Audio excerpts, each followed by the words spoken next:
খাওয়া দাওয়া হয়ে গেছে? দুপুরে কি আপনাদের খাওয়া দাওয়া হয়ে গেছে সবার? আমার তো এখনও চান হয়নি, চান করতে যাচ্ছি। সবে কাজকর্ম সব শেষ হলো, কাজের তো শেষ নেই, প্রচুর কাজ, যত করবে তত কাজ, আর করবে যত তত মানে বেরোবে, কাজ বেরোবে, একটার পর একটা কাজ বেরোতে থাকে, কাজের তো শেষ নেই।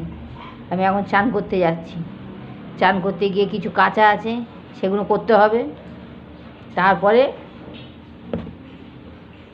ডান হাতের কাজ। আপনাদের কি ডান হাতের কাজ হয়ে গেছে নাকি চান টান করতে যাচ্ছেন?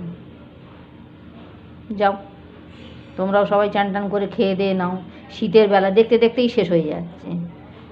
যে একটুখানি বসবো বা একটু মোবাইলটা ঘাঁটবো, হ্যাঁ, তারও কোনো উপায় নেই, একটার পর একটা কাজ বেরিয়ে যাচ্ছে। তার মধ্যে ছোটো মেয়েটাও বাইরে বেরিয়ে গিয়েছিল, তাকে আবার নিয়ে এলাম ভুলিয়ে বালিয়ে, দরজাটা খোলা ছিল, বাইরে বেরিয়ে গিয়েছিল। ও যায় না, আজকেই প্রথম গেল। হ্যাঁ, আমি একটা জিনিস আনতে গেছিলাম বাইরে, দরজাটা খুলে ও দেখি বাইরে চলে গেছে, ওকে আবার ডেকে ডুকে নিয়ে এলাম। এখন ওর খাওয়া দাওয়া হয়ে গেছে, এই যে বাসন টাসন সব মাজা টাজা হয়ে গেছে, এবার চান করতে যাবো, কেচে আসবো, তারপরে খাওয়া দাওয়া, তারপর ঠিক আছে।